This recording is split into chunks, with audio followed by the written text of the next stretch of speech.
Terima kasih Yohana, selamat malam semuanya. Malam Ibu. Selamat malam. Saya tahu yang lainnya nggak bisa kedengeran suaranya karena di mute. Tadi saya juga di mute, jadi nggak bisa mengucapkan selamat malam waktu pertama kali.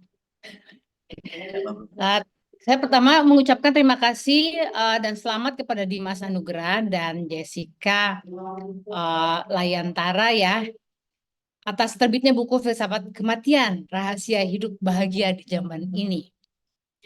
Nah, saya kayaknya tidak akan spoil atau tidak akan menjawab bagaimana tuh hubungannya antara kematian dan hidup bahagia di zaman ini. Tapi saya ingin mengatakan bahwa buku ini sangat relevan untuk zaman sekarang, terutama karena meningkatnya percakapan di media massa, media sosial, dan kasus-kasus bunuh diri. Saya coba riset sedikit, Kompas mengutip data dari kepolisian tahun 2021 ada 613 kasus bunuh diri, tahun 2002 naik 826 kasus, terus tahun 2003 per Oktober naik lagi menjadi 971 kasus.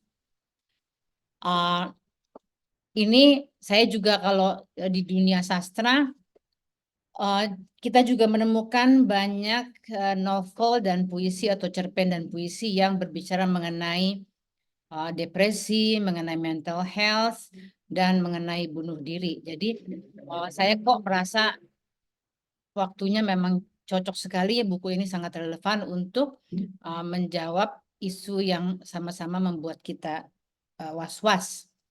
Karena kadang-kadang kasus bunuh diri itu terjadi pada uh, orang yang kita kenal atau keluarga orang yang kita kenal. Jadi sekali lagi buku ini sangat relevan. Nah, memang kita bisa merenungkan kematian dengan berbagai cara. Bisa dengan kesenian, bisa dengan cara spiritual, ritual keagamaan. Ya kita tahu bahwa uh, kebudayaan yang ada di Indonesia, kebudayaan yang ada di luar Indonesia juga, dan agama-agama semua punya ritual-ritual yang berhubungan dengan kematian. Biasanya kalau di sekitar kita sekarang, waktu dekat ini nyadran, orang pergi ke makam dan lain-lain, ada yang merayakan hari apa untuk arwah dan lain-lain. Jadi ada banyak cara untuk berefleksi mengenai kematian. Tapi buku ini jelas memilih sebuah jalan, yaitu jalan filsafat. Tulisannya digarap sebagai esai-esai pendek. Sebentar, berselang-seling antara kelihatan berselang-seling antara Dimas dan Jessica. Jadi buku ini memang cocok untuk mereka yang suka filsafat. Buku ini juga mulai dengan satu yang saya kira kita semua sepakat, yaitu bahwa kematian adalah fenomena misteri. Dan Dimas di sini mengutip Ernst Becker, ironi kondisi manusia adalah kebutuhan terdalamnya untuk bebas dari kecemasan akan kematian. Jadi bukan kematian itu sendiri, seperti kata Khairil Anwar, tapi dukanya atau kecemasannya. Nah, saya berterima kasih banyak karena Dimas dan Jessica memperkenalkan saya pada banyak materi, tulisan, penelitian baru tentang kematian. Misalnya ada The Denial of Death dari Ernest Becker yang dapat Pulitzer yang saya belum pernah baca sebelum ini. Saya baru tahu juga ada bidang studi, thanatologi, dan lain-lain. Jadi buku ini dijamin selain berbicara mengenai temanya juga memberi kita banyak referensi. Jessica juga membawa kita menjelajahi refleksi kematian lewat karya sastra dan filsafat. Albert Camus banyak sekali disebut, teolog Jürgen Moltmann, Kierkegaard, Freud, akan banyak sekali referensi-referensi pada para pemikir dan filosof.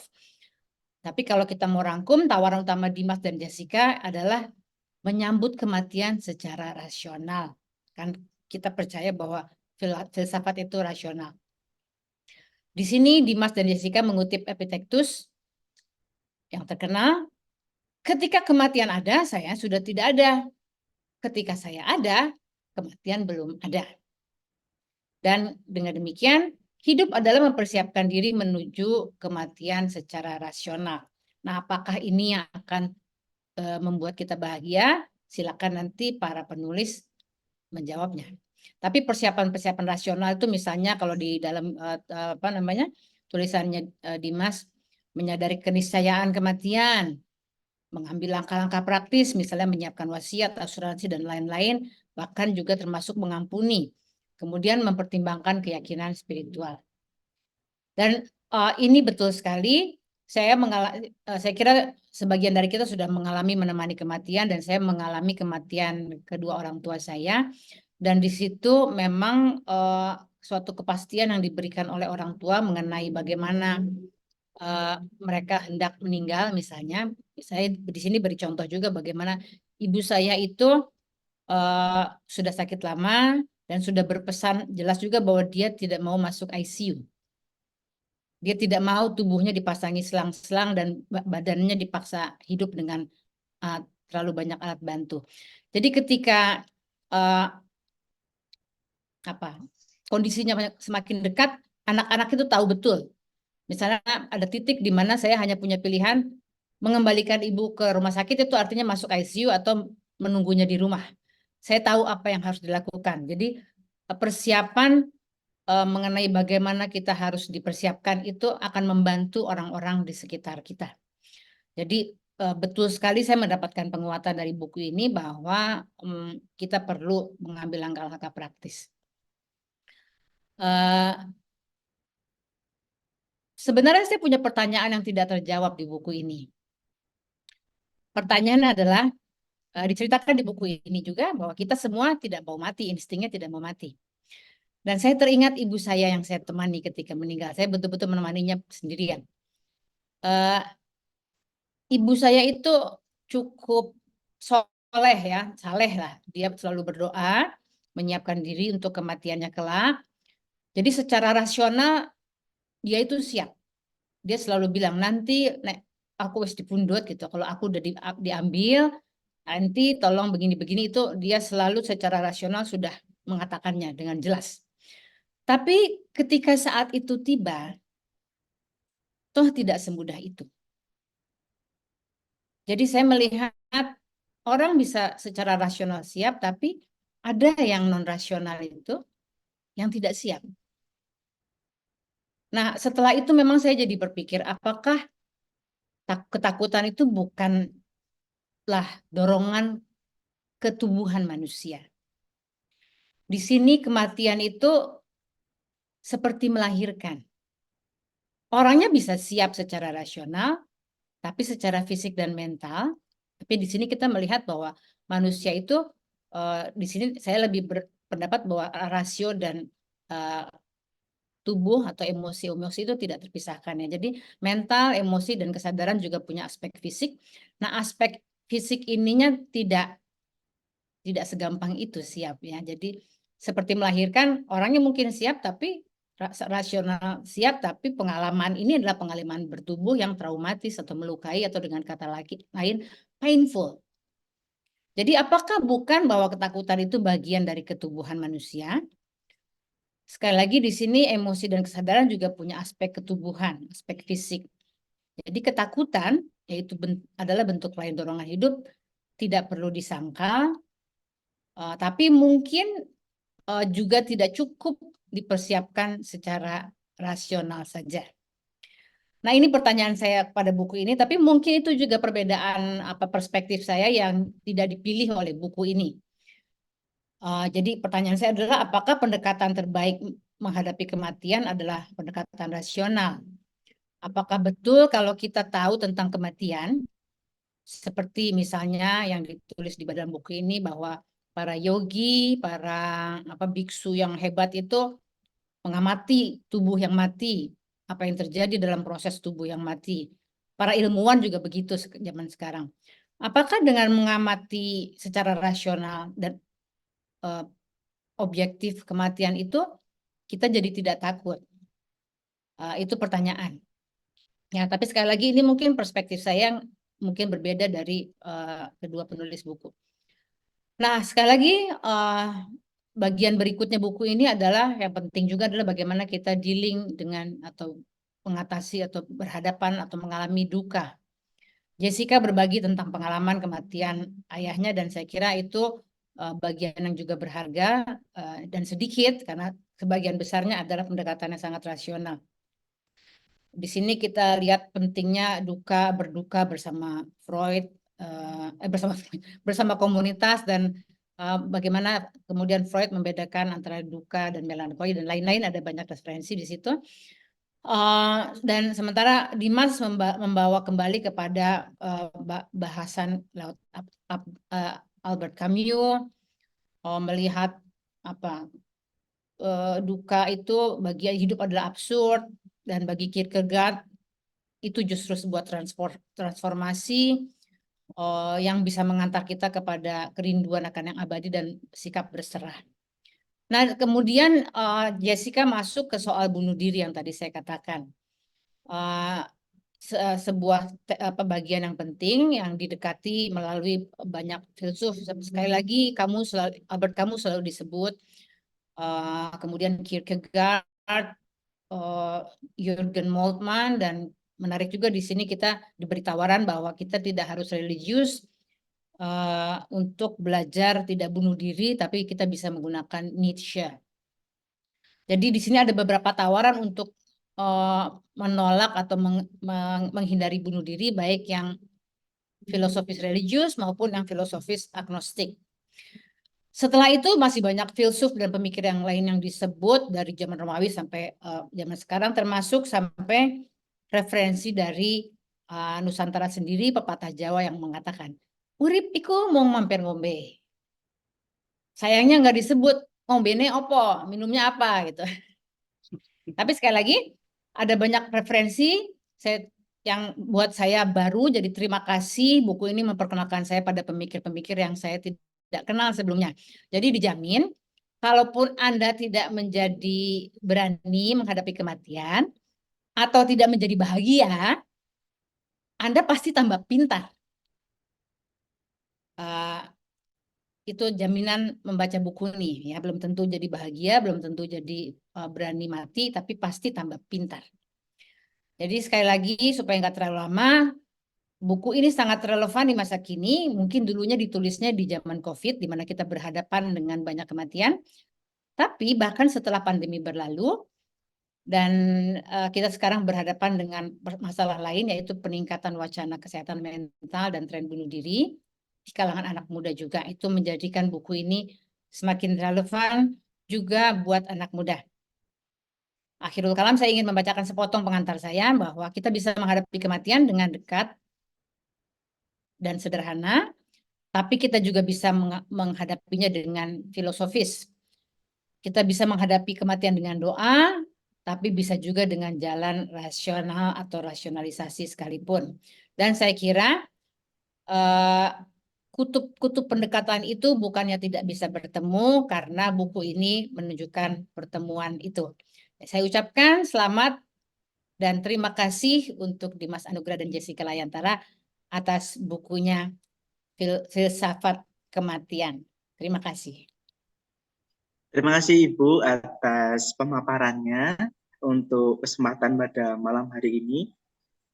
Tentu sudah banyak yang dipaparkan tadi mengenai buku ini, bukunya Mas Dimas dan juga Mbak Jessica, Filosofi Kematian itu. Dan sedikit mereview bahwa tentu sangat relevan dari buku Filsafat Kematian ini, baik secara rasional, filosofis maupun sampai hal-hal yang praktis. Tapi juga tidak hanya mengulas saja, Ibu, tapi juga memberi kedalaman lewat pertanyaan-pertanyaan yang diutarakan tadi. Dan kita diajak semua, kita juga diajak untuk dari buku ini tidak hanya sekalipun tidak berani mati atau menemukan kebahagiaan, tapi kita bisa lebih pintar dengan membaca buku ini. Oke, terima kasih Ibu atas pemaparannya. Selanjutnya adalah dari Ibu Rita Wahyu. Sebelum ke Ibu Rita Wahyu, saya ingin memberikan pemaparan sedikit mengenai siapa Ibu Rita Wahyu.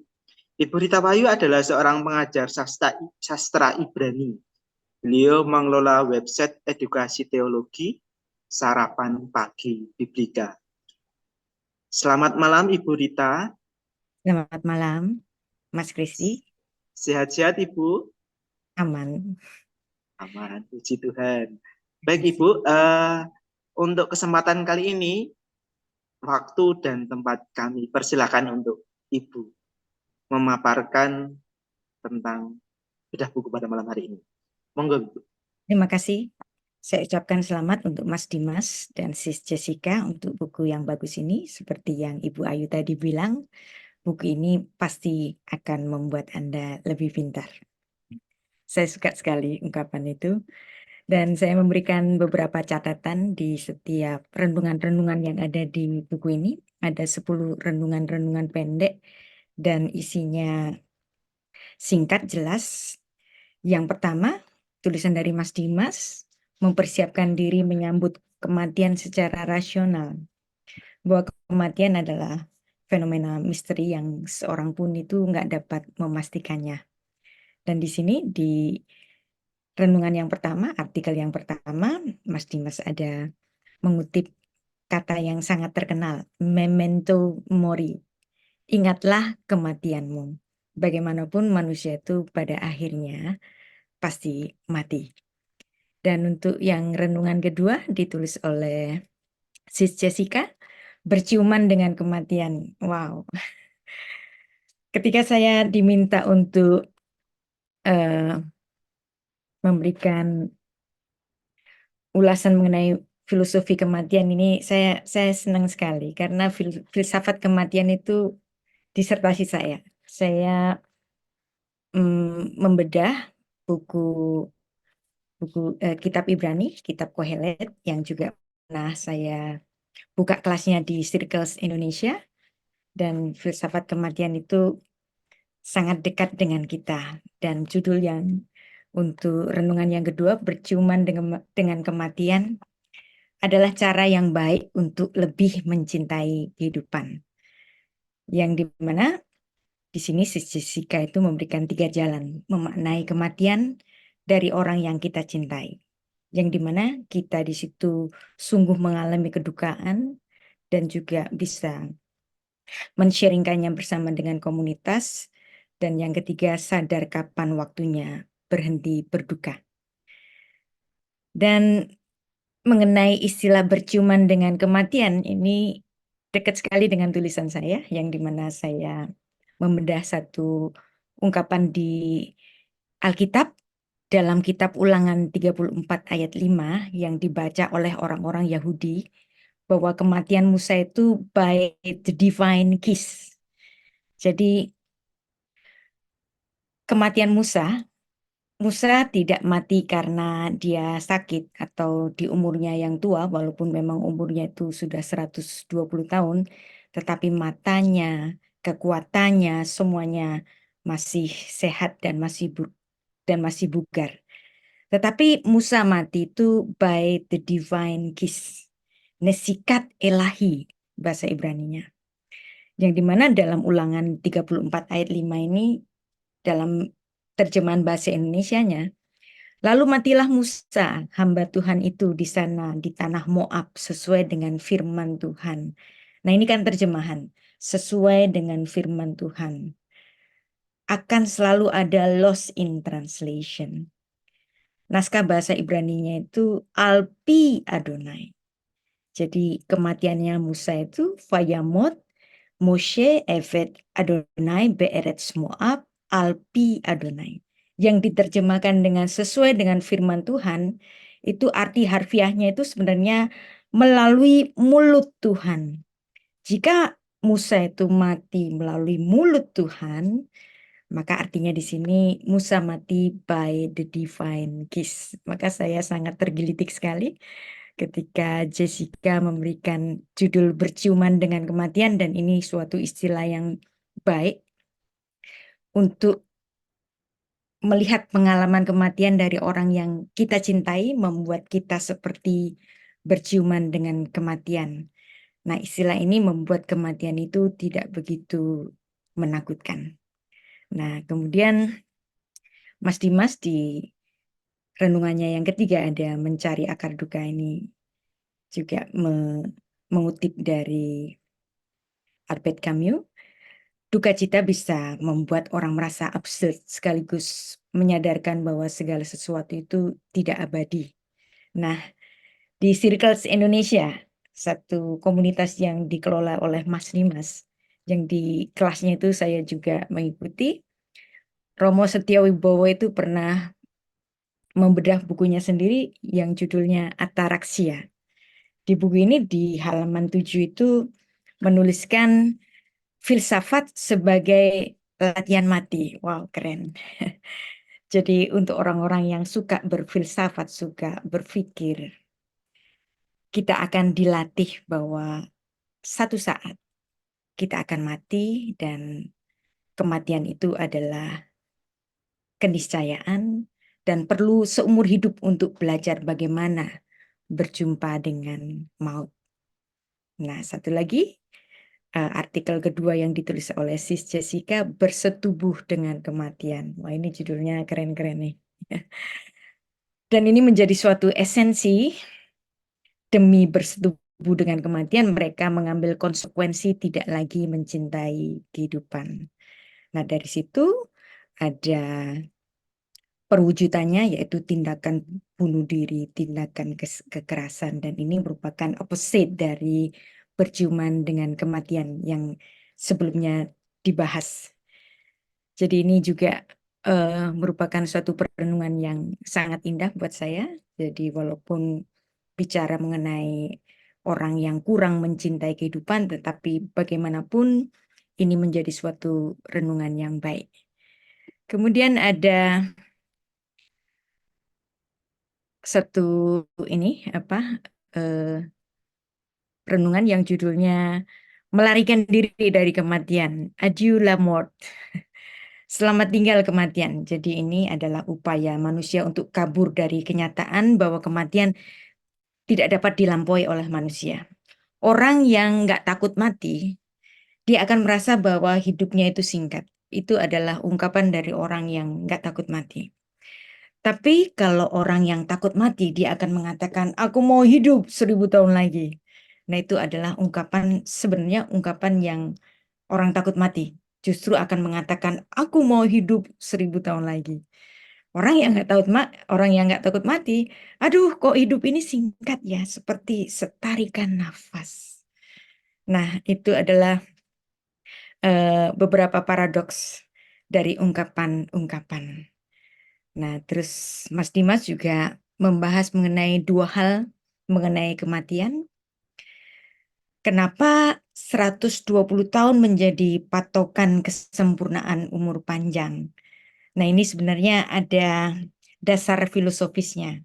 Angka 120 tahun itu sebenarnya datang dari Alkitab, bahwa angka 120 itu adalah 3 kali 40 tahun. Bagi orang Yahudi,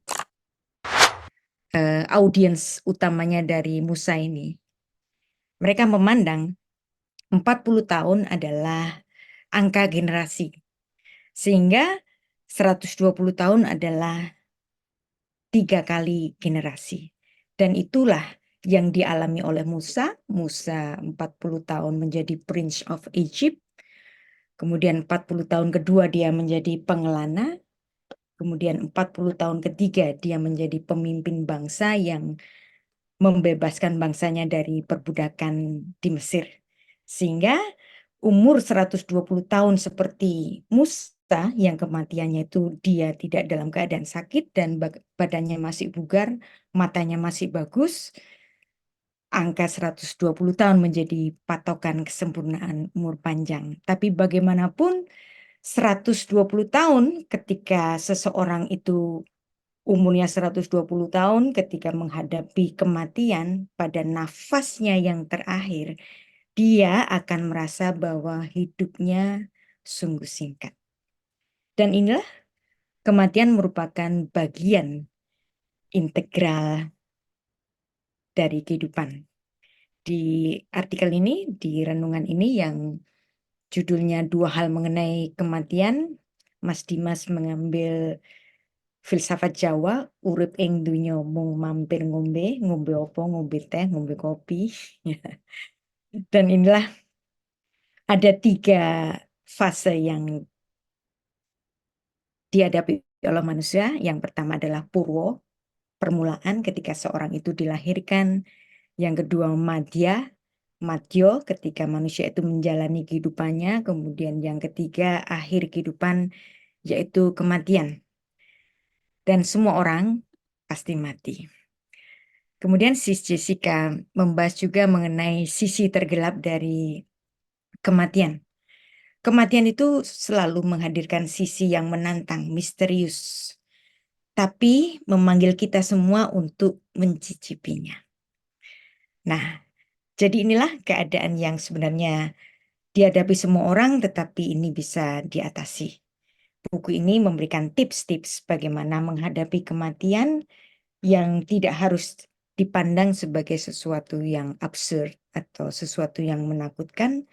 Dan dari situ ketika setiap orang memahami bahwa kematian adalah keniscayaan, maka dia akan dapat mencapai satu rahasia hidup yang bahagia di zaman ini, karena semua orang juga akan mati, semua orang akan merasakan hal yang sama, dan orang-orang yang putus asa pada dirinya sendiri itu sebenarnya orang-orang yang menanamkan kebencian atas dunia ini dan kehidupannya di bumi. Maka karena kita semua akan mati, maka kita semua marilah untuk merayakan kehidupan.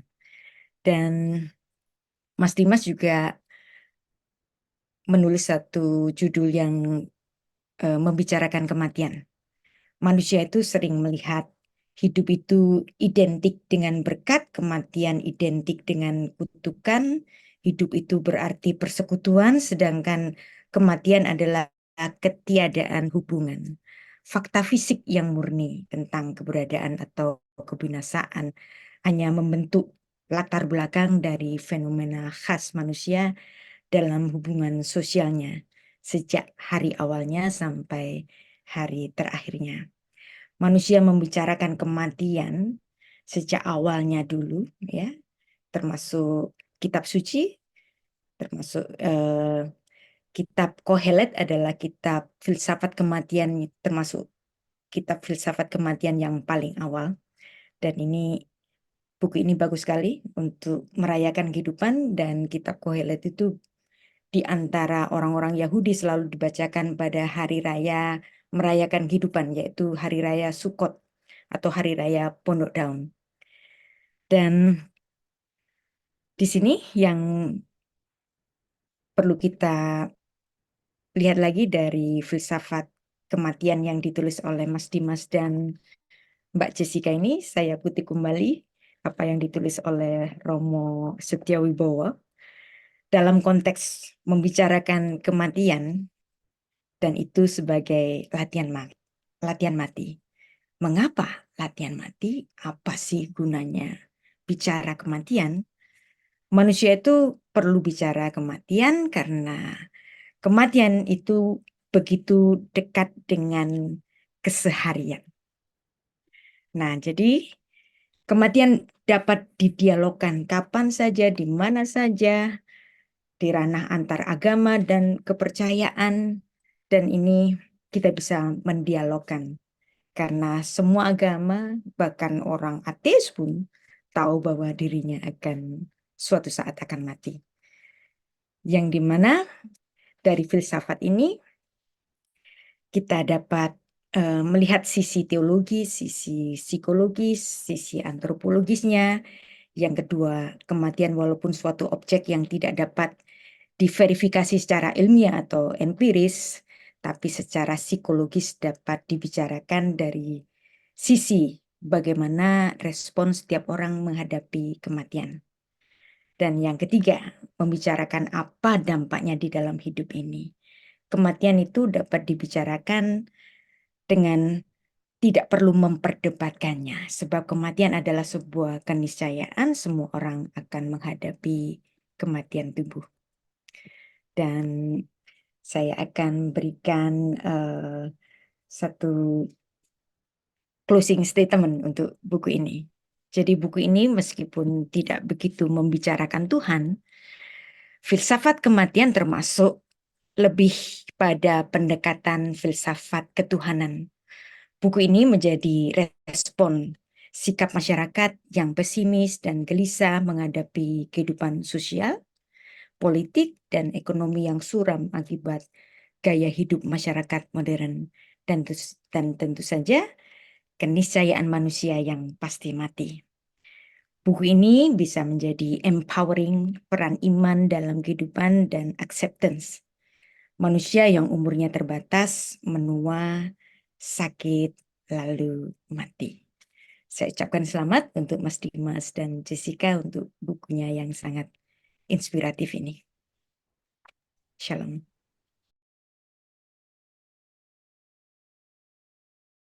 Akan sedikit, yakni Mbak Jessica ini tinggal di Karawaci dan sekarang mengajar sebagai dosen di STT Satya Bhakti Malang itu. Dan buku yang pernah ditulis yakni Bebas dari Belenggu Penderitaan tahun 2022 bersama juga dengan Mas Dimas Anugrah itu. Maka untuk yang pertama Mbak Jessica boleh monggo waktu dan tempat kami persilahkan Mbak. Baik, terima kasih Mas Rifty. Ya, saya nggak akan banyak spoiler juga tentang bukunya ya, biar nanti para pembaca nanti bisa membaca sendiri ya mengenai buku ini. Tapi pertama-tama izinkan saya untuk mengapresiasi dari para penanggap yang tadi sudah menyampaikan tanggapannya. Ada beberapa hal yang saya highlight ya dari tanggapan dari Mbak Ayu dan juga Ibu Rita yang saya sangat apresiasi, dan sepertinya ketika beliau-beliau ini menyampaikan itu saya merasa wah, buku ini banyak sekali yang masih kurang gitu ya. Dan penanggap-penanggap malam ini, bahkan pembaca-pembaca nantinya bisa menambahkan refleksi-refleksi mereka yang sangat berguna ya untuk kehidupan sehari-hari. Jadi ketika Mbak Ayu menyampaikan bahwa kematian itu mungkin sama seperti pengalaman melahirkan ya. Kita bisa menyiapkan diri secara rasional dan mental, tetapi pengalaman ini tetap merupakan pengalaman yang menakutkan, pengalaman yang traumatis. Dan Mbak Ayu kemudian melanjutkan dengan pertanyaan, apakah ketakutan itu adalah bagian dari ketubuhan manusia? Apakah mungkin kematian tidak hanya cukup disiapkan hanya secara rasional saja? Nah, itu juga menjadi satu pertanyaan ya, yang mungkin bisa kita gali kembali ya di dalam buku ini. Dan kemudian dari tanggapan Ibu Rita Wahyu, saya sangat tersentuh ketika Ibu Rita membahas mengenai Musa ya, di mana di dalam literatur dan penelitian yang telah dilakukan oleh Ibu Rita, itu ternyata Nabi Musa itu dikatakan mati by the divine kiss ya, melalui mulut Tuhan atau berciuman dengan kematian. Saya sendiri tidak pernah tahu, nah tetapi ternyata itu ada kesamaan ya dengan judul bab di dalam buku ini, yaitu berciuman dengan kematian. Nah, Bapak Ibu Saudara-saudara sekalian, memang di dalam buku kami ini kecil ya dan tipis. Tadi ada beberapa yang tanya berapa halaman, hanya 136 halaman ya.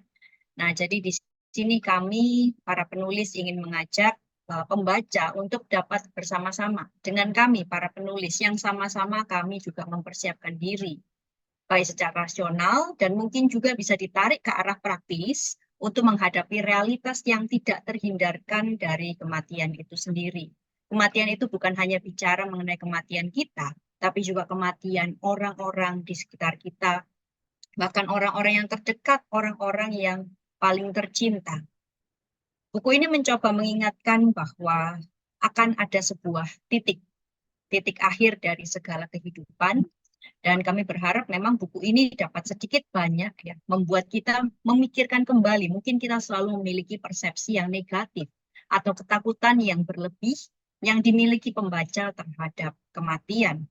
Oleh sebab itu kami juga berharap buku ini memberikan spirit ya, memberikan semangat untuk berkata ya kepada kehidupan seberat apapun hidup itu, dan juga ya pada takdir kematian. Dan tidak lagi kita escape ya atau lari dari kematian itu sendiri.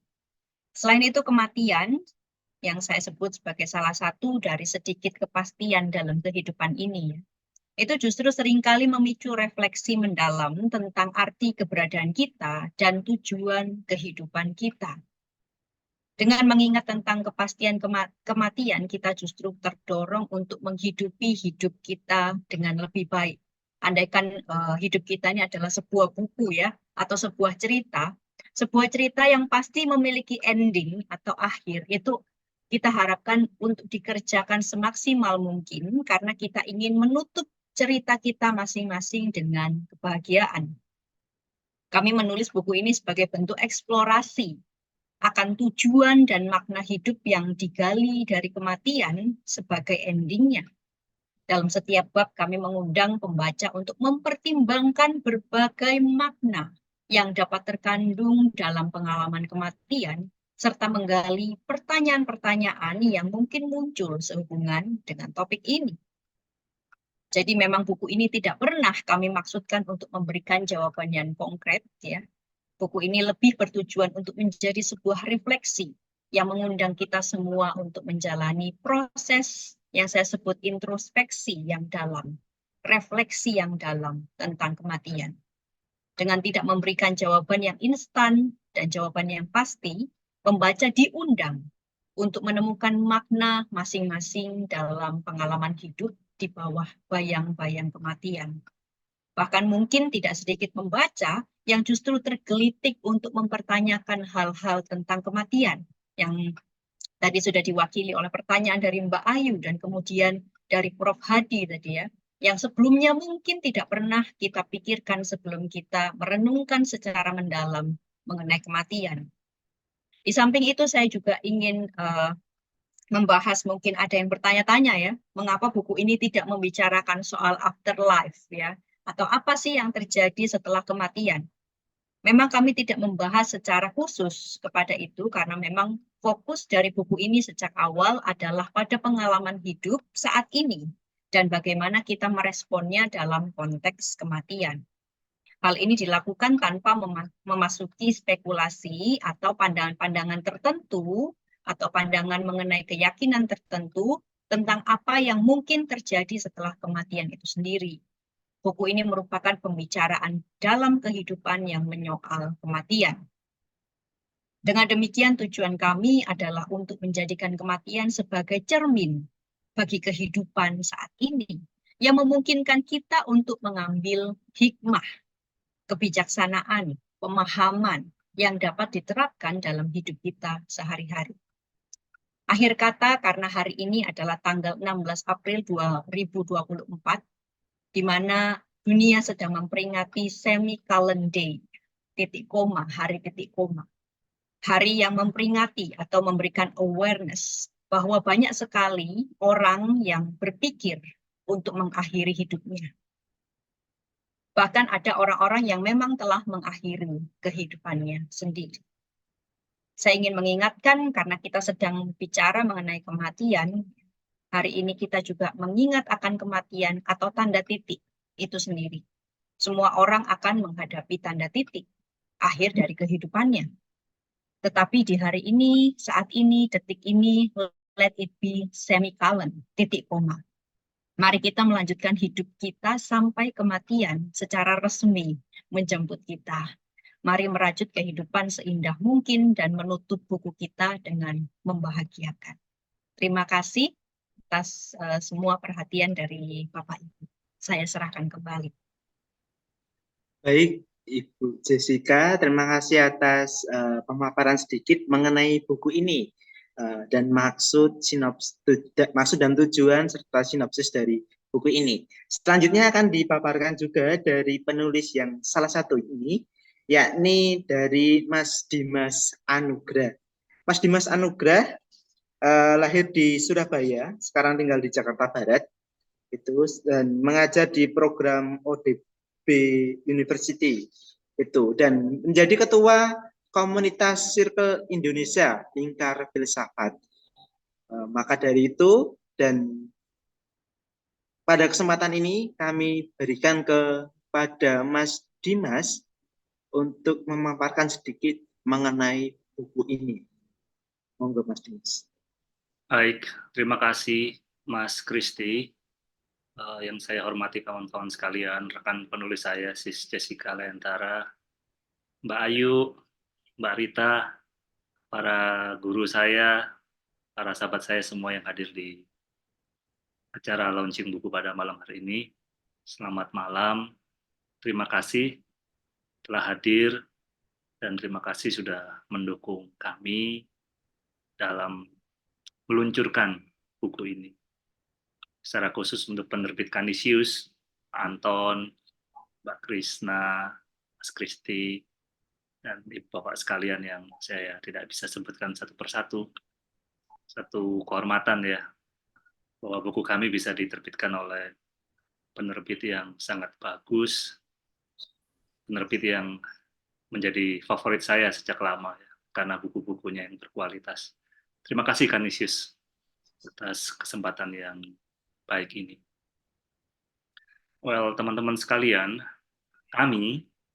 saya secara khusus meluncurkan buku filosofi kematian ini dengan hati yang gundah gulana. Bukan karena ada tantangan atau masalah, tapi disebabkan kepergian orang-orang yang saya kasih dalam 2 atau 3 hari terakhir ini. Dan yang paling baru adalah tadi pagi, di mana seorang sahabat saya meninggal dunia karena kanker. Filsafat memang sering berbicara tentang kematian, tapi hampir-hampir tidak pernah membahas bagaimana mengatasi kedukaan akibat kematian atau kepergian orang-orang yang kita cintai. Dan pada suasana seperti itulah buku ini kami launching, saya luncurkan. Dulu pada masa pramodern, kematian itu dirayakan ya, seperti satu pesta, fiesta. Dan pada masa modern, kematian diberikan makna. Kenapa orang meninggal, kemana orang meninggal, dan lain sebagainya. Saya pun seringkali merasa didorong untuk memberi makna kematian setiap orang yang meninggal mendahului saya. Baik itu papa saya sendiri maupun kawan-kawan saya, saudara-saudara saya. Dan umumnya kematian orang yang kita cintai membuat kita bersedih, menangis, meratap, dan saya kira itu wajar saja. Tapi akan menjadi tidak wajar kalau kita tenggelam dalam kesedihan karena dunia terus berputar dan kita pun terus berjalan. Seperti yang seringkali saya sampaikan bahwa terciptanya buku ini diinisiasi sepenuhnya oleh rekan penulis saya, yaitu Sis Jessica Leentara. Dan entah kenapa saya mengatakan iya pada waktu itu kepada Sis Jessica, dan terbitlah buku ini. Saya harap buku ini menjadi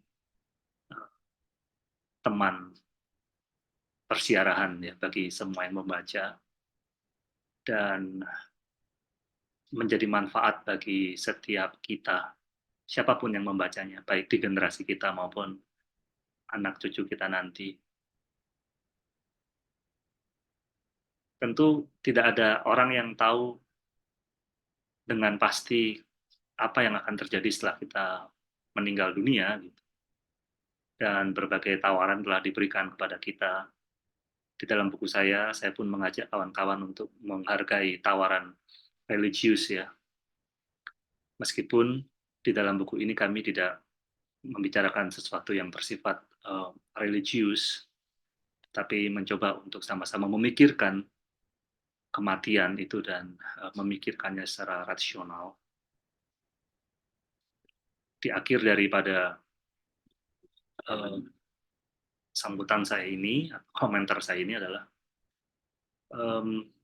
ketika kematian itu hadir di depan kita, yang seringkali kita sudah merasa rasional katakanlah, tetapi somehow ada bagian-bagian di dalam diri kita ini yang tidak bisa dipungkiri. Kita merasa seperti tidak tahu harus berbuat apa. Kita merasa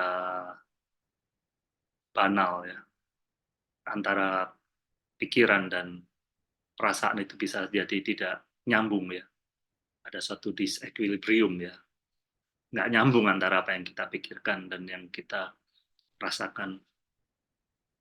Mungkin saja kita merasa bahwa kita sudah cukup rasional untuk mengetahui dan mempersiapkan kematian itu, tetapi ketika kematian itu berada di depan kita dan menjemput orang-orang yang kita cintai, semua pemikiran filsafat dan rasionalitas kita itu gugur ya. Mungkin itu juga yang seringkali saya alami. Tetapi apa yang pernah saya alami, saya mendapatkan satu kekuatan tersendiri ya, secara personal. Dan saya tidak tahu apakah itu menjadi kekuatan juga bagi banyak orang, tetapi itu menjadi kekuatan tersendiri buat saya. Yang terambil dari satu tembang ya, satu lagu, satu mazmur, tembang yang sangat lama, yang konon dinyanyikan oleh seorang gembala bernama Daud, yang mengatakan bahwa Tuhan adalah gembala, takkan kekurangan aku. Ia membaringkan aku di padang yang berumput hijau. Ia membimbingku ke air yang tenang. Ia menyegarkan jiwaku. Ia menuntunku di jalan yang benar oleh karena nama. Sekalipun aku berjalan dalam lembah kekelaman, aku tidak takut bahaya. Saya kira dalam kondisi yang tidak menentu akibat kematian orang-orang yang kita cintai, perlu ada kalimat-kalimat penghiburan seperti ini, sehingga kita mendapatkan kekuatan. Setidaknya itu yang menjadi kekuatan bagi saya. Semoga buku ini menjadi manfaat bagi banyak kawan, bagi banyak pembaca, dan terima kasih sekali lagi bagi kawan-kawan yang sudah membaca buku ini. Selamat malam. Baik, terima kasih Mas Dimas atas pemaparan sedikit mengenai buku ini.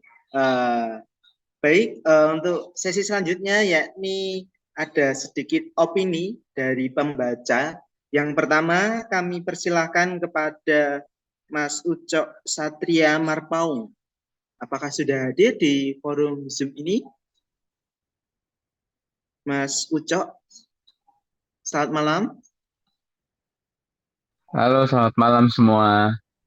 Oke, baik Mas, ininya bisa waktu dan tempat kami persilahkan. Wah, terima kasih saudara moderator. Sebelumnya saya ucapkan terima kasih loh, ini diminta untuk memberikan opini oleh Mbak Jessica dan Mas Dimas. Dan tadi juga saya menyimak apa yang disampaikan oleh uh, Mbak Ayu. Halo Mbak Ayu, dan Bu Rita. Nah, opini apa ya? Saya ini kalau memberikan opini agak bingung. Justru saya pengen banyak nanya. Justru. Ya, opininya waktu saya dapat apa ya info ya, info ada buku filosofi kematian itu saya dapat dari grup dosen di UPH. Wah, saya langsung senang nih. Wah, seru nih bahas masalah kematian. Entah kenapa saya itu senang bicara tentang kematian gitu. Mungkin karena saya rada nyeleneh kali ya. Jadi saya senang, wah ini ada Mbak Jessica yang kala itu juga saya kenal sebagai salah satu dosen di UPH. Nah, saya pengen apa namanya baca bukunya. Ada Mas Dimas juga dari Circle juga yang saya apa namanya kenal. Terus terang buku ini sederhana, simple, tapi betul-betul memberikan pengalaman yang unik buat saya. Ya, buku ini lebih kayak apa ya, pengantar lah, pengantar filosofi kematian kalau saya bilang. Ya, membawa para pembacanya itu untuk berkenalan dengan kematian. Di bagian awal kan ada cerita dari Mbak Ayu, dari Prof. Terry dan sebagainya macam yang pengalamannya itu berbeda-beda ya terhadap kematian. Saya baca niatnya cuman beberapa lembar dulu karena apa namanya ada kegiatan, tapi kok kayaknya nggak pernah bisa berhenti gitu. Jadi baca terus, baca terus, baca terus, akhirnya habis juga gitu. Cuman kalaupun boleh saya eh, memberikan input ya, eh, tentu saya sadar ya di bawah buku ini bahwa kematian itu harus ditanggapi dengan rasional ya. Nah, saya kan latar belakangnya hukum ya. Kan kalau di dunia hukum itu kalau orang yang tidak lagi berfungsi otaknya itu dia nggak bisa menjalankan atau tidak bisa menjadi subjek hukum gitu. Nah, di buku ini apakah eh, orang yang mengalami kematian otak itu yang tidak berfungsi lagi otaknya itu bisa dikategorikan sebagai orang yang mati gitu. Gimana dia bisa rasional kalau misalnya eh, kalau dia nggak bisa berpikir ya gitu. Terus yang kedua adalah mengenai eh, kehidupan bahwa saya kembali lagi menjadi refleksi ya bahwa kematian yang eh, baik itu yang seperti apa gitu itu beraneka ragam. Tapi setidaknya di sini saya sadar bahwa untuk menyongsong kematian ya saya harus meningkatkan kualitas hidup saya gitu. Jadi tidak boleh menyanyiakan hidup, yang apa namanya menyanyiakan hidup. Ya kalau kayak berita sekarang lah ya, yang ada di Kompas, ratusan dokter spesialis apa namanya ingin bunuh diri gitu. Itu saya kaget juga sih baca berita itu. Ini ternyata orang-orang yang well educated gitu ya, yang seharusnya rasional diandaikan rasional, tapi ternyata dia ada keinginan untuk bunuh diri juga gitu.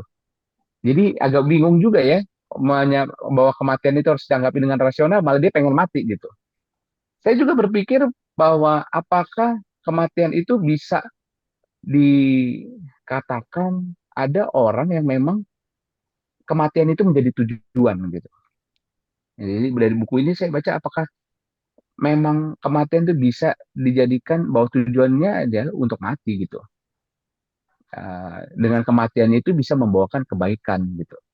Kan kalau di sini kan, wah kita nggak boleh mengakhiri hidup, ya itu nggak rasional gitu. Tapi bagaimana dengan memang kematiannya itu menjadi penentu bagi orang lain gitu loh, atau bagi banyak orang menjadi menjadi lebih baik gitu dengan kematiannya, menjadi ada perubahan dengan kematiannya gitu. Contoh misalnya jadi seorang martir atau pahlawan ya. Nah itu sih opini saya yang saya apa namanya saya rasakan gitu ya, atau yang saya bisa share ya. Buku yang sangat simpel, tapi seperti yang tadi Bu Rita bilang, Mbak Ayu ya, bahwa nggak ada yang paham nih tentang kematian gitu. Tapi setidaknya kita jadi menambah eh, menambah apa ya? Menambah eh, pengalaman lah ya, dengan membaca buku ini menambah pengalaman dari kematian itu sendiri. Thank you buat Mbak Jessica sama Mas Dimas yang sudah menulis buku ini. Eh, Semoga ada lanjutannya nih. Ini ibaratnya kalau buat saya nih pengantar filosofi kematian.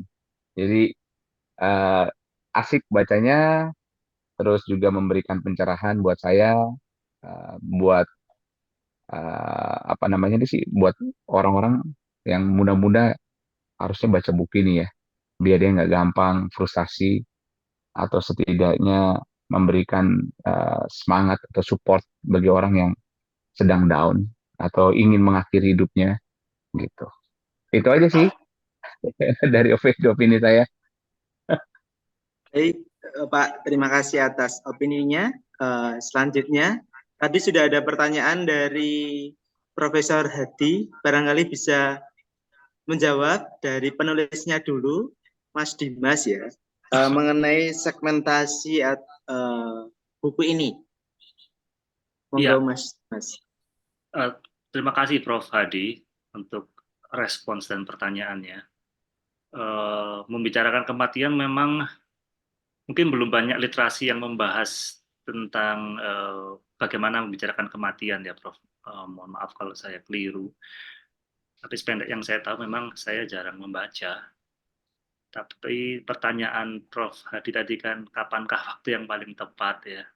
Lalu ada kisi-kisi pertanyaan tentang membicarakan kematian. Saya kira setiap keluarga atau setiap individu bisa unik ya Prof ya. Mungkin tidak ada waktu yang paling tepat gitu untuk dibicarakan di usia berapa atau kapan. Karena setiap keluarga bisa punya kondisi yang unik dan khas. Kalau di keluarga kami sendiri sih, sejak saya SD itu orang tua kami, mama saya terutama itu sudah membicarakan kepada anak-anaknya apa yang harus kami, anak-anaknya itu lakukan kalau orang tua kami meninggal. Itu sejak puluhan tahun yang lalu ya, sejak kami SD. Jadi, contohnya pada waktu itu mama saya mengatakan kalau mama meninggal, kalian harus menghubungi bapak ini gitu. Karena latar belakang kami dari keluarga Katolik ya, menghubungi ketua lingkungan gitu ya. Hubungi beliau, kalian datang ke rumahnya, jadi supaya nanti beliau akan membantu semua proses pemakaman dan lain sebagainya. Lalu surat-surat berharga mama ada di sini gitu ya. Nah, itu sudah diceritakan sejak kami kelas 4 atau kelas 5 SD bahkan. Ya, sampai ketua lingkungan kami itu sudah meninggal berpuluh-puluh tahun yang lalu bahkan.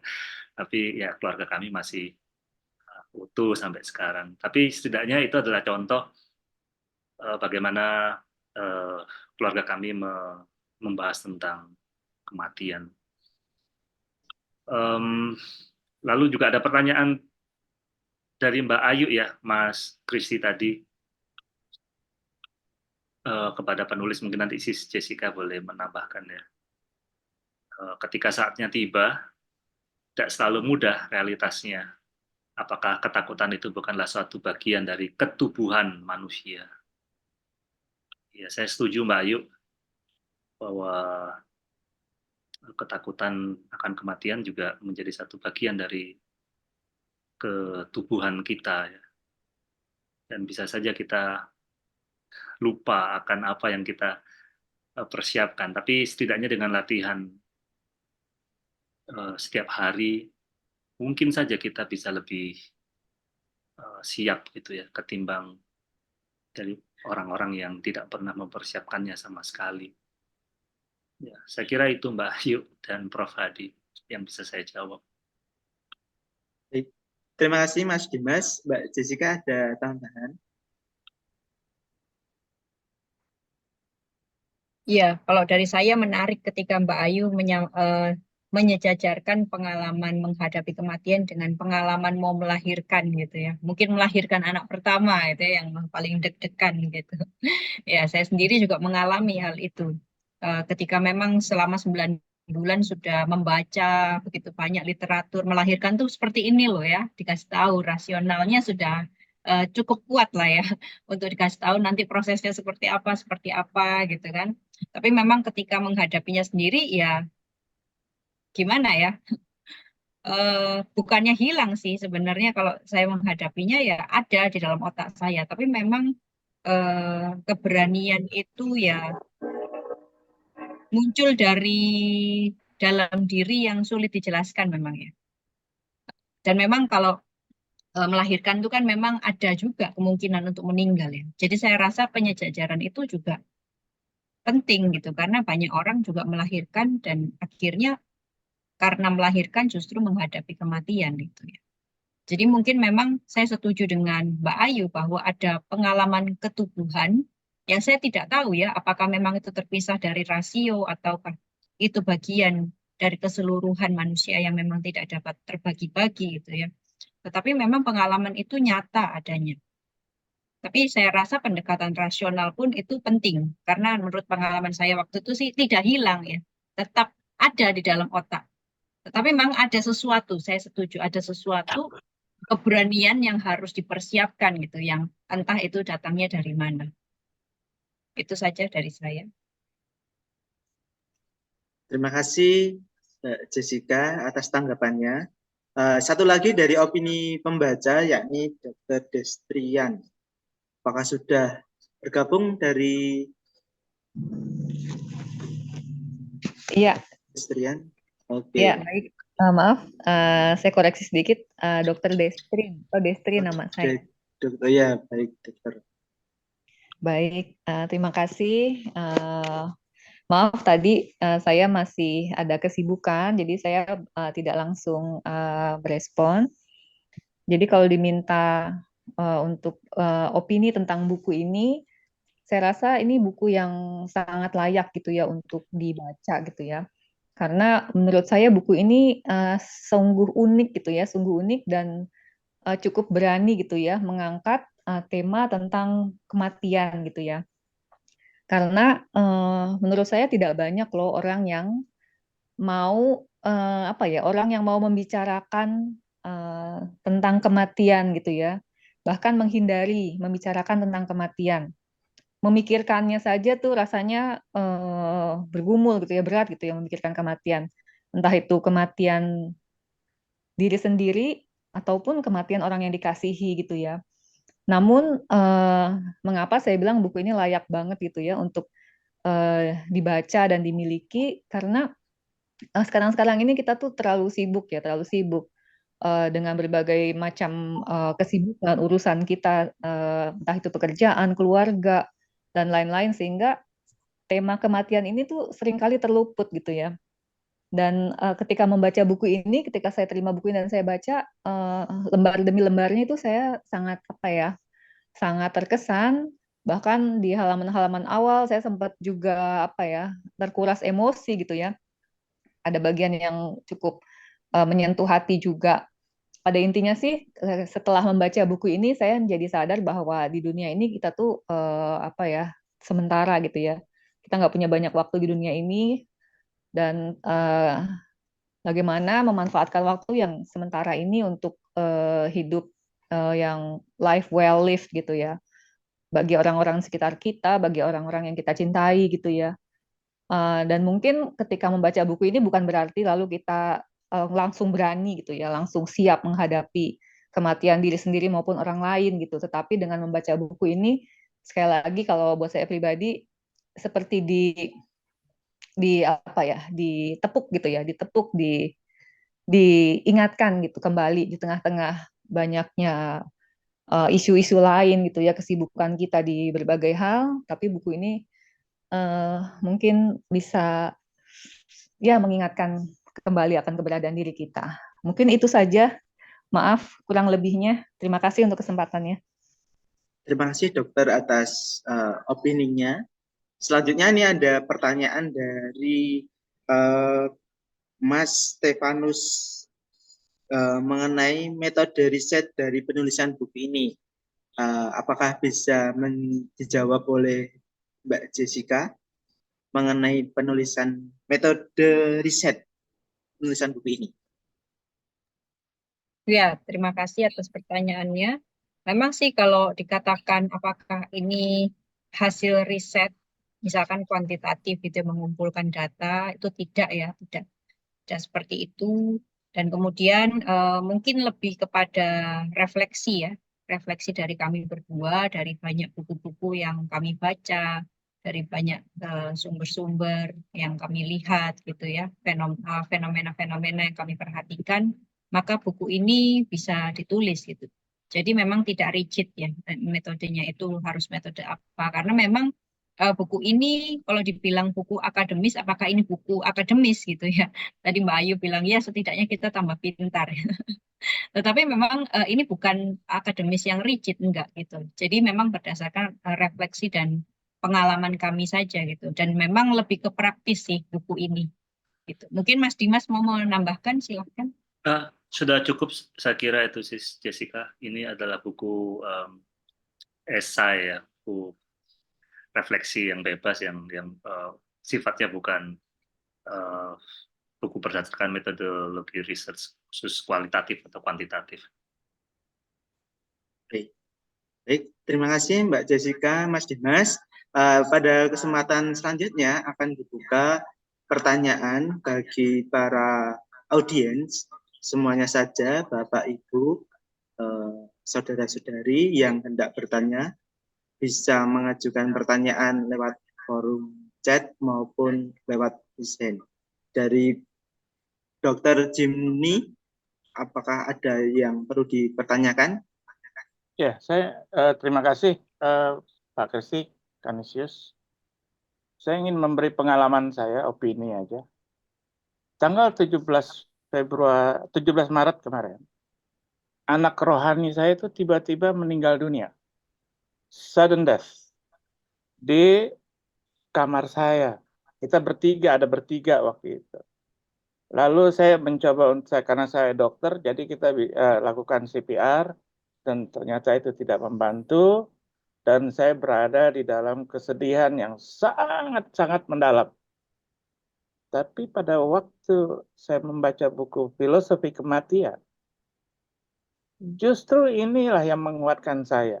Ditambah lagi, saya ingat yang apa yang Ibu Rita Wahyu sampaikan dalam pengajarannya, bahwa yang tentang Adam itu, Adam waktu makan buah itu dia tidak mati, tetapi Tuhan mengatakan terkutuklah tanah. Nah, kebetulan anak rohani saya ini, dia seorang perempuan, usia 40 tahun.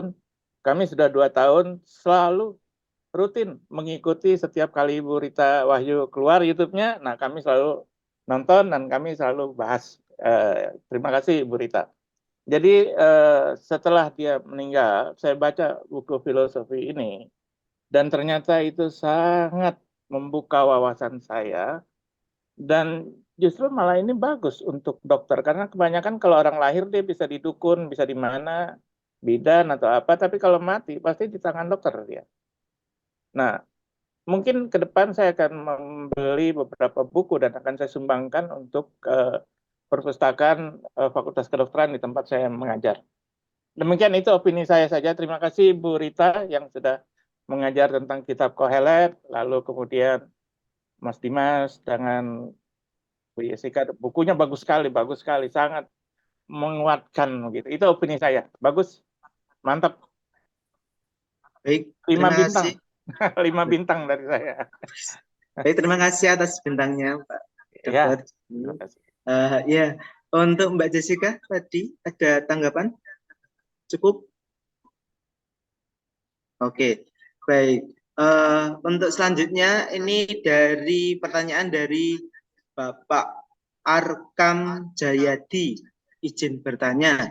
Apakah ada bedanya kematian yang dialami oleh orang yang selama ini hidupnya berbuat baik dengan orang yang selama ini hidupnya berbuat kejahatan?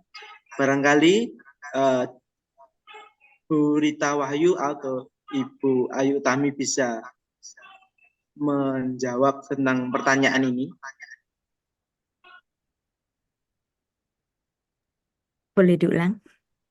Oke, baik Ibu. Pertanyaannya adalah apakah ada bedanya kematian yang dialami oleh orang yang selama ini hidupnya berbuat baik dengan orang yang selama ini hidupnya berbuat kejahatan? Itu Ibu. Ya.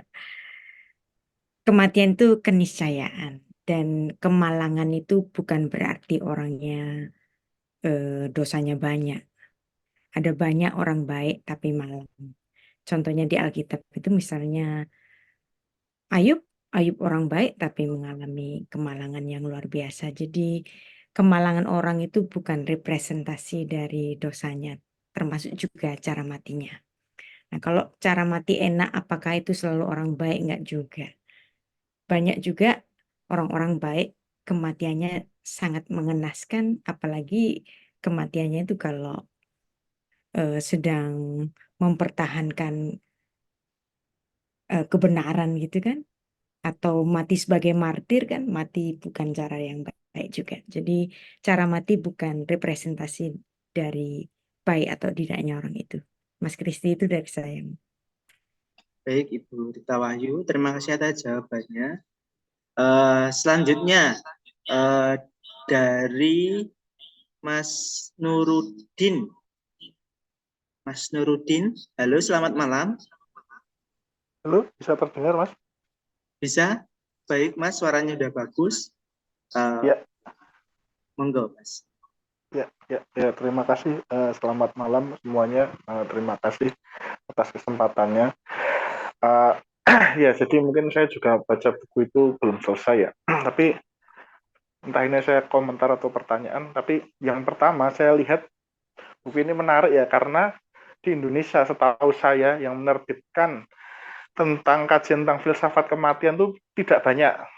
Yang saya kenal tuh hanya Louis Leahy, ya kan? Judulnya bukunya Misteri Kematian, buku tahun berapa saya juga nggak tahu, Gramedia atau teman. Yang lucunya kalau di Leahy itu, Louis Leahy itu Misteri Kematian, dia justru mengelaborasi apakah mati itu selesai ataukah ada kehidupan sudah mati. Jadi yang ditekankan adalah soal akhirat. Akhirat itu ada atau enggak sih sebenarnya? Jadi mungkin kayak Joko Anwar. Nah, kalau di sini yang ditekankan justru bagaimana kita menghadapi kematian. Jadi ini angle yang sangat orisinil bagi saya, maksudnya dalam segi ini. Nah, saya cuma mungkin ingin penasaran aja. Kalau tadi kan dikatakan menghadapi dengan kematian dengan rasional. Kok saya melihatnya ya, walaupun ini pembacaan saya ya, rasional itu sebenarnya maksudnya adalah rasional dalam arti eksistensial ya. Jadi bahasanya itu ya kayak bahasa sederhana, bukan bahasa kayak Hegel gitu, teoritis nggak jelas gitu kan. Tapi ini sebenarnya adalah eksistensialis. Jadi maksudnya ya kita sendiri disuruh tadi bahasanya adalah bercermin dan lain-lain, seperti itu. Jadi kalau saya menangkapnya itu adalah rasional eksistensial. Nggak tahu apakah pendapat saya ini benar atau tidak. Dan saya juga yang berikutnya saya juga tadi nggak tahu ini mungkin bisa ditanggapi oleh Mas Dimas atau Mbak Jessica soal tadi rasional, apakah kemudian kita tidak takut? Kalau ini dari premis saya bahwa ini adalah berdasarkan pada eksistensialis, bukankah Heidegger mengatakan bahwa memang manusia itu pada dasarnya akan takut, ya, anxiety itu, takut kepada kematian itu sendiri, sesuatu yang tidak ada, beda dengan takut pada binatang, takut pada gempa dan lainnya, takut pada sesuatu. Jadi apakah sebenarnya yang rasional itu ya termasuk takut itu juga? Itulah hakikat dari manusia. Apakah seperti itu? Nah, itu aja mungkin dari saya. Terima kasih. Terima kasih, Mas Nuruddin. Bisa langsung dijawab oleh Mas Dimas. Monggo, Mas Dimas. Ya, terima kasih Mas Nuruddin. Ini sahabat saya dari UGM ya. Iya, Mas Nuruddin, saya kira sempat kami singgung ya, bahwa orang yang rasional pun belum tentu ketika berhadapan dengan realitas kematian itu akan senantiasa sigap ya dan siap untuk menghadapinya. Tentu masih ada hal-hal yang di dalam diri kita sendiri itu membuat kita tidak siap juga gitu ya. Mungkin kita gagap ya terhadap realitas kematian itu sendiri. Maka dari itu penting sekali buat kita latihan. Nah, saya sendiri sempat tadi saya singgung sedikit bahwa sekalipun saya menulis buku ini, ketika melihat kawan saya meninggal 2 hari lalu, juga tadi pagi, sebenarnya apa yang dikatakan oleh Kierkegaard itu saya alami juga, bahwa kita bersedih, kita berduka karena orang yang meninggal itu, karena kita kepingin menikmati yang indah di dunia itu selama-lamanya gitu. Tapi ternyata kan tidak bisa seperti itu. Ya, sahabat saya meninggal karena kanker dan sepersekian detik itu ya, kenangan akan masa-masa dulu kami dalam komunitas itu bersenang-senang, main musik bareng, itu tiba-tiba terputar kembali dan itu bisa menambah beban kesedihan. Ya.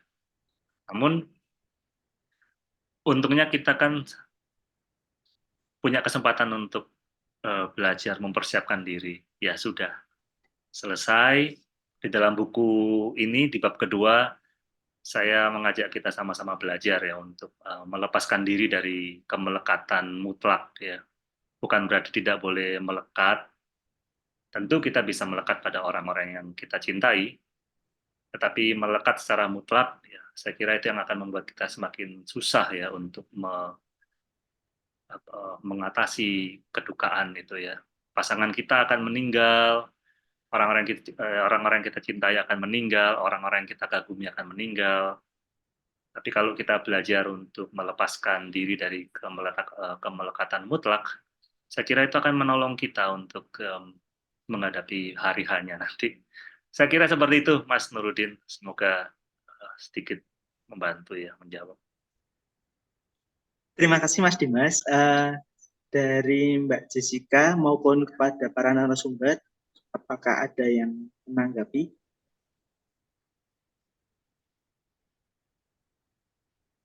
Saya sebetulnya ingin menjawab pertanyaannya Prof. Hadi yang juga ditujukan kepada kita semua. Menurut saya pertanyaan Prof. Hadi menarik sekali. Kapan sebaiknya orang membicarakan kematian? Tapi saya ini sekali lagi sikap saya adalah bahwa pendekatan diskursif, pendekatan rasional itu bukan satu-satunya. Menjelaskan itu bukan satu-satunya pendekatan dalam hidup. Penjelasan secara rasional itu bukan satu-satunya penjelasan dalam hidup. Ini saya alami ketika misalnya ya saya tulis di buku itu juga di pengantar sebetulnya bahwa penjelas atau cerita Alkitab yang mungkin dianggap tidak rasional tentu saja bagi orang modern, yaitu Adam tercipta dari tanah itu ya, manusia diciptakan dari tanah. Itu tampak tidak rasional, tapi tiba-tiba dia membantu saya waktu itu Pak D saya meninggal. Terus itulah pengalaman saya bahwa ada saudara yang meninggal, kemudian yang meninggal itu dimakamkan di tanah. Ini buat saya kenapa dimakamkan di tanah? Nah ini jawabannya jadi sederhana bahwa ya karena manusia berasal dari tanah. Ini tiba-tiba mitos atau gambaran metaforik itu menjadi masuk akal. Karena kita berhadapan langsung dengan peristiwanya. Nah, tapi saya juga ingin mengacu pada Nurudin tadi. Memang saya mengalami satu anxiety dari masa kecil, yaitu takut sekali kalau ibu saya mati. Dan itu nggak ada penjelasannya. Saya tidak tahu betul sebetulnya mati itu apa, tapi kalau saya tidur, saya suka tidur terus menempel di punggung atau di dada ibu saya mendengar detak jantung gitu ya. Dan saya takut sekali itu berhenti. Ketakutan itu begitu mencekamnya. Jadi memang ada yang eksistensial sekali ketakutan kita terhadap kematian. Nah, tapi kan saya takut ya nggak terus-terusan 24 jam takut gitu. Kadang-kadang saya takut terus kadang-kadang saya lupa aja pada ketakutan saya. Jadi kan kadang-kadang rasa takut kematian itu mengancam, kadang-kadang juga enggak. Jadi mungkin juga nggak perlu seorang anak nggak perlu diingetin terus-menerus pada kematian, nanti dia jadi trauma malah kalau dipaksa ingat. Tapi saya kira sebetulnya yang ingin saya katakan adalah barangkali kita jangan menganggap bahwa model penjelasan diskursif, keterangan filosofis itu adalah satu-satunya yang menyelesaikan masalah di dalam kehidupan ini. Apalagi kan model penjelasan itu hanya bisa dicerna oleh orang yang intelek. Nggak semua orang bisa mencerna filsafat, tapi semua orang pasti mati. Jadi pasti ada pendekatan lain untuk berhadapan dengan kematian yang juga mengajak kita untuk tidak menjadi obsesif. Saya kira paling bagus kematian itu diomongkan ya ketika si anak itu pada usia terdininya berhadapan dengan kematian keluarga barangkali, dan sebuah latihan yang bagus juga yang tidak rasional tapi memberi pengalaman adalah memelihara hewan. Karena pada umumnya hewan peliharaan tertentu misalnya kelinci, kucing itu umurnya lebih pendek. Anjing, kalau burung malah panjang. Tapi pengalaman buat anak, pengalaman berhadapan dengan hewan peliharaan mati itu saya kira memberi mereka pengetahuan, juga latihan untuk berhadapan dengan kematian. Baru pelan-pelan ketika intelektualitasnya bertumbuh, maka kita memasukkan hal-hal yang lebih intelektual dari pengalaman eksistensial dasar itu. Baik, cukup Mbak Ayu. Cukup. Oke. Maka selanjutnya waktu yakni pertanyaan mungkin dari Dr. Saka Abadi. Boleh? Ya, selamat malam. Pertanyaan saya singkat-singkat saja, yaitu mengenai buku filosofi kematian ini. Di judul kecilnya itu, seperti yang tadi sudah dibacakan, rahasia hidup bahagia di zaman ini. Nah, pertanyaan saya adalah di mana letak rahasianya atau misterinya itu? Sebab sejauh yang saya baca buku ini dan juga dalam pembicaraan dan paparan sebelumnya belum terungkap sebenarnya ya rahasia tersebut.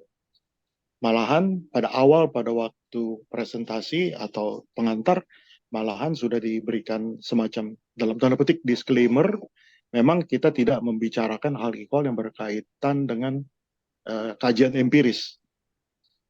Nah, tapi tetap ada misterinya kan, ada rahasianya. Dan malahan diberikan dalam bentuk judul kecil. Nah, apakah penulis dan juga penanggap bisa menjelaskan ya rahasia itu atau misteri itu? Sebab disitulah letak daripada tertariknya orang dan juga membuka cakrawala kita untuk berpikir ya mengenai rahasia atau misteri ini. Sesuatu yang sudah ribuan tahun ini kita alami yaitu kematian dari generasi ke generasi, tetapi rahasia atau misterinya ini masih relatif belum terkuak dengan baik. Demikian, terima kasih. Baik, terima kasih Dr. Saka Abadi. Monggo bagi para penulis dan juga penangkap untuk menanggapi pertanyaan ini.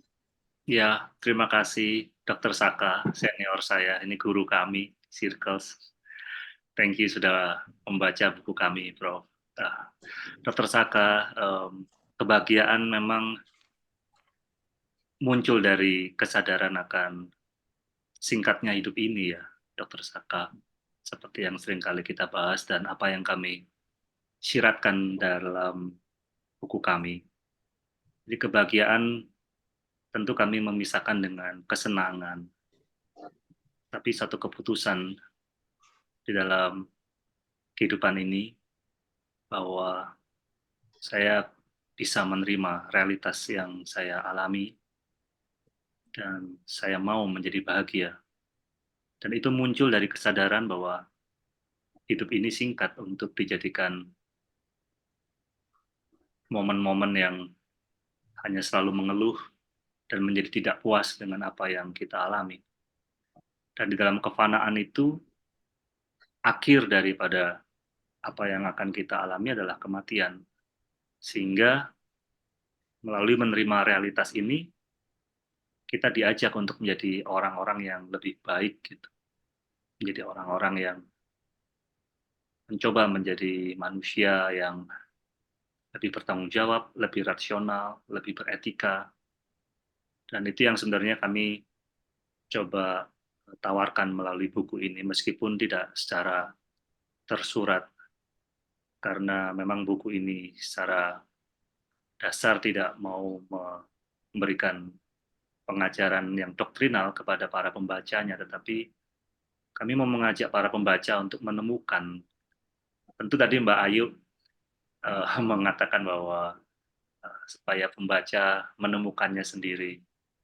Tapi karena ini ditanyakan oleh Dr. Saka, sedikit bocoran dari saya sebagai salah satu penulis di buku ini adalah itu tadi, kebahagiaan muncul dari kesadaran akan kefanaan hidup ini.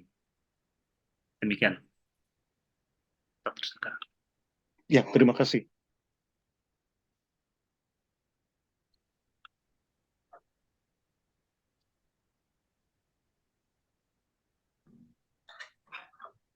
Masih di mute, Mas Kristi. Terima kasih Mas Dimas atas tanggapannya. Apakah ada tambahan dari Mbak Jessica dan juga para penanggap?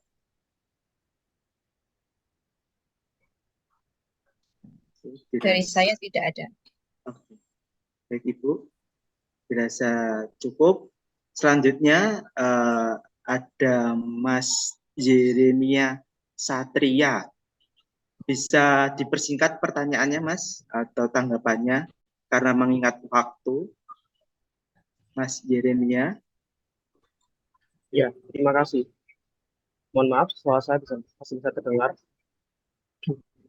Ya. Baik, kalau gitu saya akan mulai. Selamat malam semuanya. Shalom.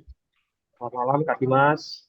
Selamat malam Ibu Sita, Bu Rita Wahyu, dan juga semua teman-teman dan rekan-rekan yang ada di dalam forum diskusi bedah buku pada malam hari ini. Mohon maaf sebelumnya saya agak sedikit batuk pilek karena beberapa hari ini agak sedikit begadang karena perkuliahan sedang sibuk-sibuknya. Jadi singkat saja yang mau saya tanyakan kepada Kak Dimas, Bu Jessica, maupun kepada Bu Rita Wahyu ataupun juga kepada Bu Ayu mengenai tentang buku ini, meskipun saya belum membacanya.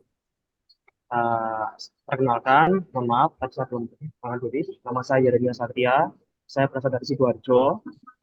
Saya merupakan lulusan dari program studi pendidikan sejarah kampus STKIP PGRI Sidoarjo dan sekarang puji Tuhan melanjutkan studi S2 di Magister Ilmu Sejarah Undip Semarang.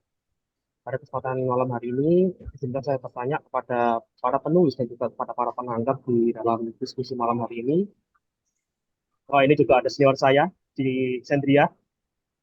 Ya, halo. Ya, begini.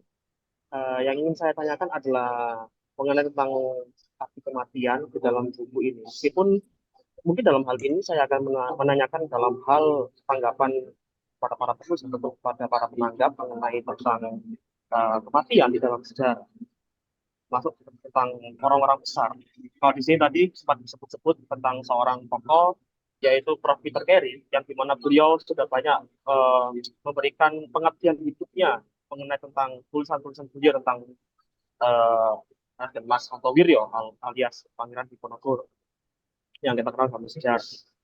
Kalau menurut pandangan Jessica, Kak Dimas, kemudian Bu Rita Wahyu ataupun juga Bu Ayu mengenai tentang tokoh-tokoh dalam sejarah, tokoh-tokoh besar ataupun tokoh-tokoh yang mungkin tidak pernah disorot dalam sejarah, apakah yang bisa kita lihat dari mereka ini yang dimana mereka berusaha untuk lebih memaknai akan arti kematian itu sendiri. Contoh, kalau saya memberikan contoh tentang tokoh Raden Ronggo Prawiro Dirga III yang merupakan ayah mertua sekaligus juga paman daripada Diponegoro, yang dimana melakukan sebuah aksi sebelum nantinya akan dilaksanakan oleh Diponegoro dalam Jajaran Skorlog tahun 1825 sampai 1830, atau mungkin tokoh-tokoh lain. Itu yang bisa saya sampaikan pada malam hari ini. Kalau tidak bermanfaat, terima kasih. Tuhan memberkati kita semua. Baik, terima kasih Mas Yeremia. Pertanyaannya bagi para penanggap maupun para penulis, yakni tokoh-tokoh besar dalam sejarah, apakah yang bisa kita lihat dari mereka memaknai kematian? Monggo bagi para penulis dan juga penanggap.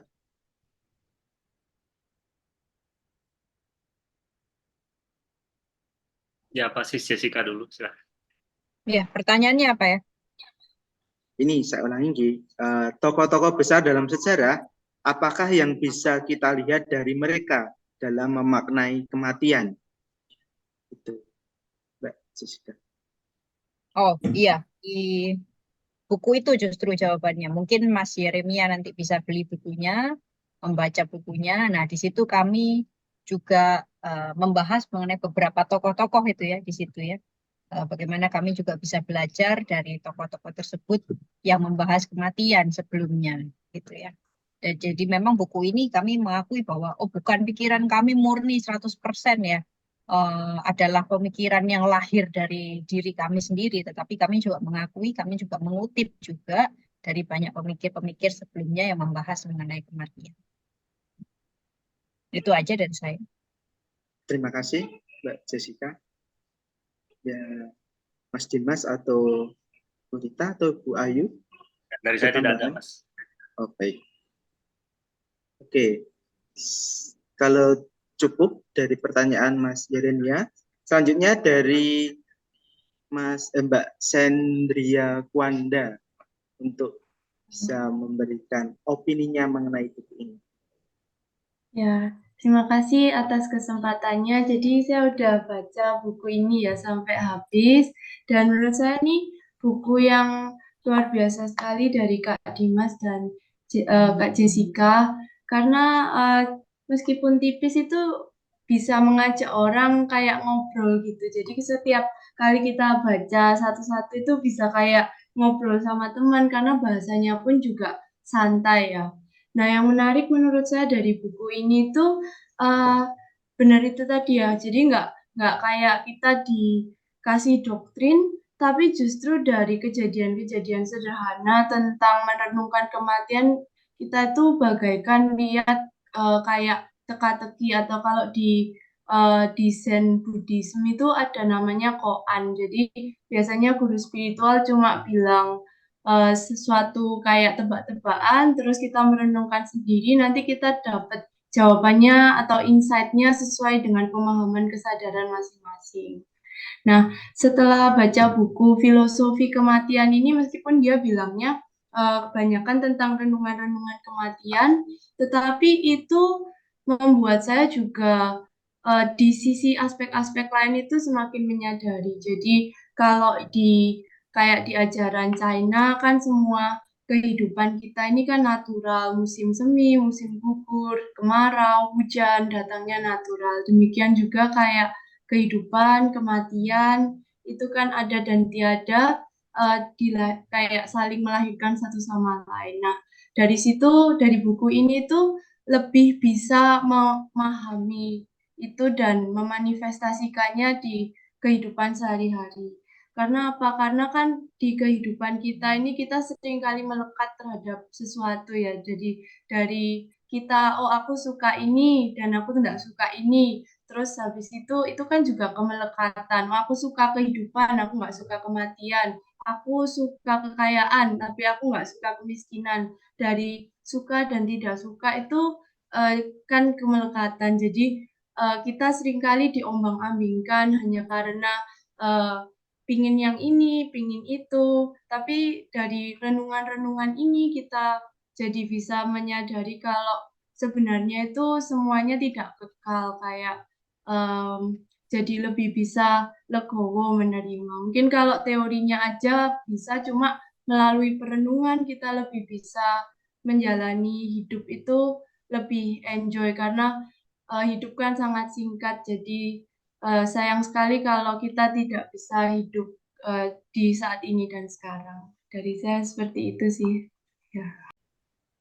Ya, terima kasih kepada Kanisius, para sahabat, juga Mbak Ayu, Mbak Rita, Sis Jessica, untuk semua kebaikan dan supportnya. Semoga buku ini bisa menjadi manfaat ya, sekali lagi bagi kawan-kawan sekalian, menyadarkan kita betapa singkatnya hidup ini, dan mengajak kita untuk mempersiapkan kematian secara rasional, dan menjadi manusia yang baik ya di sisa hidup yang ada ini. Terima kasih. Terima kasih Mas Dimas. Selanjutnya Ibu Ayu Utami, mungkin barangkali. Ya, tadi saya bilang, saya hanya mengulangi aja, buku ini sangat relevan, pantas dibaca, dan kalaupun Anda tidak menjadi bahagia, dan Anda tidak menjadi berani mati, Anda pasti bertambah pintar. Terima kasih Ibu. Ini hashtag kita pada malam hari ini. Gitu. Oke, selanjutnya Ibu Rita Wahyu, monggo. Buku ini menjadi empowering ourselves ya untuk bisa menerima acceptance bahwa manusia itu umurnya terbatas, menua, sakit, lalu mati. Maka mari kita rayakan kehidupan, jangan terlalu takut dengan kematian, karena kematian adalah keniscayaan kita melalui kehidupan kita dengan berkarya, merayakan kehidupan. Terima kasih Ibu Rita. Dan terakhir dari Mbak Jessica. Monggo, Mbak. Ya, saya rasa sudah disampaikan semua, jadi saya mengikut saja. Terima kasih. Maka dari itu, Bapak, Ibu, saudara-saudari sekalian, diskusi kita pada malam hari ini kita akhiri sekian. Mohon maaf bagi para penanya, audiens semua yang tidak bertanya atau beropini, belum bisa lain di lain kesempatan. Dan terima kasih juga kepada Ibu Rita Wahyu, Ibu Ayu Utami yang sudah berkenan bergabung dan memberikan pemaparan dari buku ini, dan juga Mas Dimas dan Bali ya, itu. Maka dari itu semuanya sangat berterima kasih, dan pada kesempatan kali ini saya serahkan kepada MC Mbak Teresia Melisa. Monggo Mbak. Ya, baik, terima kasih Mas Kristi, dan tadi telah kita lewati ya untuk sesi utama pada acara malam hari ini, yaitu peluncuran dan bedah buku yang telah disaksikan oleh sahabat sekalian, dan kiranya bisa menjadi inspirasi bagi kita semua, karena buku ini sangat luar biasa hadir di tengah-tengah kita pada hari ini. Dan selanjutnya masih di sesi door prize, Bapak Ibu sahabat, jadi masih ada satu hadiah terakhir yang akan dibagikan. Kalau saya boleh sarankan, Bapak Ibu sahabat tidak dulu meninggalkan ruang Zoom ini, karena masih ada satu lagi yang dibagikan. Kalau tadi ada 2 audiens yang sudah mendapatkan hadiahnya, ada Dr. Jimmy dan juga Profesor Dr. Hadi Pratomo. Selanjutnya yang ketiga, yang beruntung siapakah? Kita akan mengetahuinya dari pilihan teman-teman di PT Kanisius atau penerbit Kanisius. Mungkin dari tim penerbit Kanisius sudah mendapatkan satu nama terakhir yang berhak atas door prize-nya. Boleh kami dibantu? Mas Kristi mungkin? Dari penanya tadi, yakni Mas Nurudin. Mas Nurudin, apakah masih bergabung? Mas Nurudin, oh baik-baik, masih ada di ruang Zoom ini. Saya melihat di screen masih ada Mas Nurudin ya menjawab via chat, masih katanya. Oke. Pilihan yang bagus Mas Kristi. Ya, selamat kepada Bung Nurudin ya. Bung Nurudin, terima kasih juga telah berpartisipasi dan memberikan pandangan yang tajam tadi sempat disampaikan mengenai buku Filosofi Kematian. Dan tadi sudah kita pilih ya ketiga pemenang dari awal sampai penghujung acara. Ada 3 nama. Ada Dr. Jimmy Patinaya, kemudian Profesor Dr. Hadi Pratomo, dan yang terakhir ada Bung Nurudin Akbar. Ya, nanti ketiga pemenang atau ketiga pemenang terpilih bisa menghubungi Minci. Tadi sempat kami bagikan di kolom chat, nanti akan kami bagikan kembali untuk informasi selanjutnya mengenai hadiah. Bagaimana hadiah bisa diperoleh. Ya tadi terima kasih admin PT Kanisius. Untuk WhatsApp-nya di 088-1993-5614. Pada akhirnya kita semua tiba di penghujung acara, meski memang ada banyak hal yang masih kita bedah melalui buku Filosofi Kematian, tetapi waktu telah larut, sahabat sekalian, sehingga kita harus mengakhiri pertemuan ini. Dan sebelum pertemuan berakhir, saya dengan rendah hati mempersilahkan Frater Domi untuk memimpin kami semua dalam doa penutup. Silakan, Frater. Baik, terima kasih Mbak Melisa. Bapak, Ibu, dan saudara-saudari yang terkasih, mari kita akhiri pertemuan virtual ini dengan doa penutup dalam nama Bapa dan Putra dan Roh Kudus. Amin. Ya Allah Bapa di surga, kami bersyukur dan memuliakan nama-Mu pada malam hari ini. Kami bersukacita atas rahmat kehidupan yang masih kami rasakan hingga saat ini. Kini kami telah menyelenggarakan pertemuan virtual dalam rangka peluncuran dan bedah buku Filosofi Kematian, Rahasia Hidup Bahagia di Zaman Ini yang ditulis oleh Mas Dimas Anugrah dan Mbak Jessica Layantara. Dalam diskusi ini kami memberanikan diri merenungkan situasi batas kemanusiaan kami di dunia ini.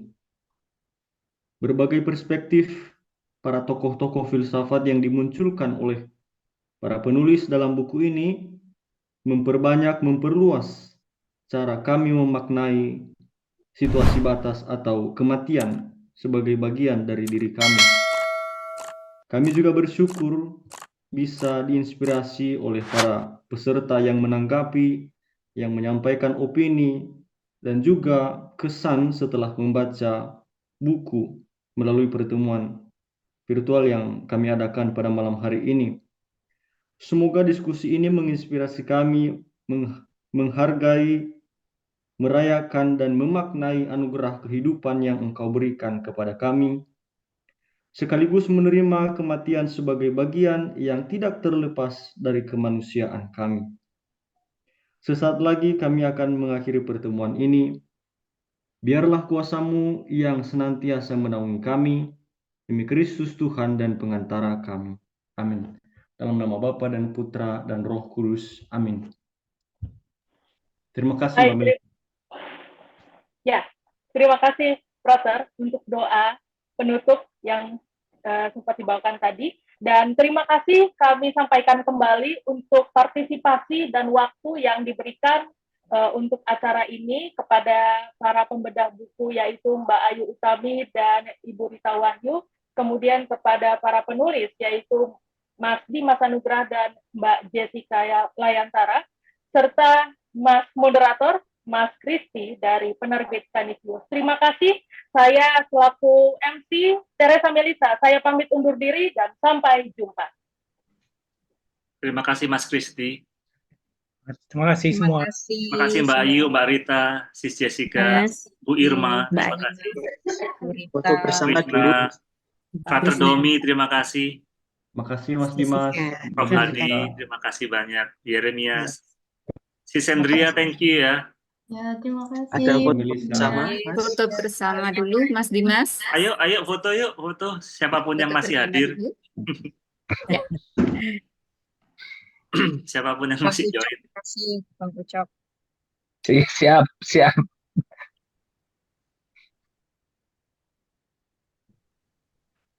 Pak Ignas, thank you ya. Mbak Iin, thank you sudah join. Pak Michael Tambunan. Siapa ini yang memfoto? Siapa yang memfoto ini? Sedang proses, Mas Dimas. Oh, siap. Pak Hasan, thank you ya sudah join. Pak Wibowo. Oke, mohon ditunggu sebentar. Udah ready nih foto. Thank you ya. Sudah difoto barusan. Terima kasih seluruhnya. Ya. Mbak Rita, thank you ya. Thank you Mas Dimas, Mbak Terima kasih Jessica, Mbak semuanya. Ayu, Bu Rita, semuanya thank you. Terima kasih. So much ya. Mas Kristi, thank you loh. Terima kasih. Terima kasih, Sisin. Iya, nggak nyangka waktunya. Ya, thank you, Gitu ya. Jess. Malam semuanya.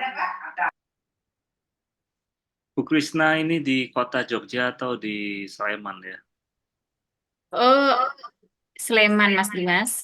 Oh, Sleman. Bagian dari DIY. Iya. Wah, ya nanti harus Macet, sudah ini ya, sudah harus balik ya Jakarta.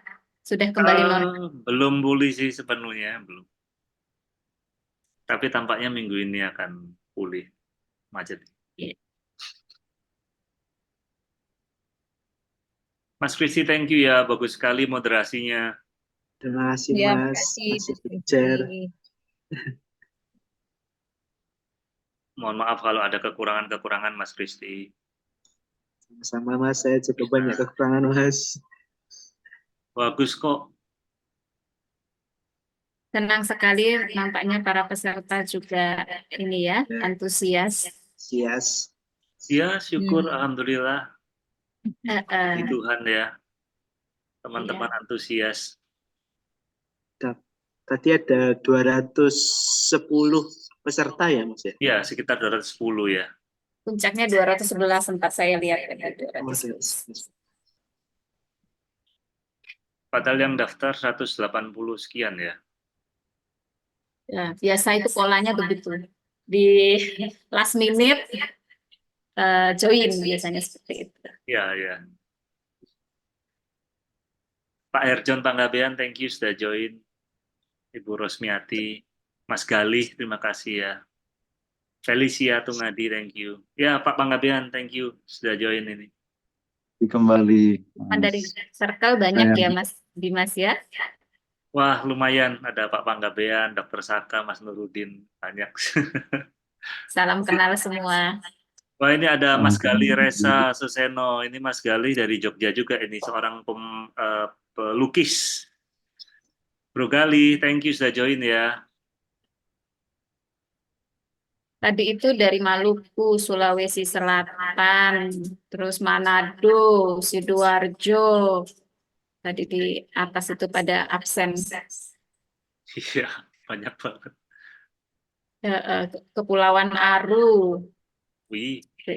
Jambi, Surabaya, Lumajang. Wah, ini dari berbagai kota, Mas Dimas. Iya, Toraja. puji syukur. Relasinya Mas Dimas luar biasa. Enggak kok Mas, aku itu saya kira dari Canisius ya. Kan cuman share-share aja sih kalau di circles ya. Di medsos. Ini ada Pak Yuhan dari Canisius juga ya? Atau Mas Kristi? Gimana Mas? Yuhan PT Canisius ini Mas Kristi atau? Ini akun kedua saya Mas untuk memantau chat tadi. Siap. Siap. Mas Dimas pamit ya. Siap. Saya juga pamit Pak Panggabean. Bu Krisna terima kasih banyak ya untuk malam ini. Mas Kristi, Pak Anton. Sama-sama Pak Dimas, terima kasih. Ya Bu Emi, terima kasih banyak ya. Semuanya. Terima kasih Bu Jessica. Terima kasih. Makasih Mbak Mince juga, Mbak Mince tadi ya. Teresa, terima Ya, kasih. Elisa, terima kasih ya. Mary, terima kasih. Dr. Saka, Pak Dedi. Dokter siapa? Destin. Dr. Destin. Sama-sama Mas Dimas, terima kasih. Thank you dok. Thank you so much. Ya, sama-sama. Oke, baik. Mungkin kita bisa akhiri kali ya. Terima kasih Selamat banyak. malam Selamat malam, semua, sehat-sehat semua. Tuhan memberkati. God bless. Mari. Sis Jessica, bye-bye. Bye.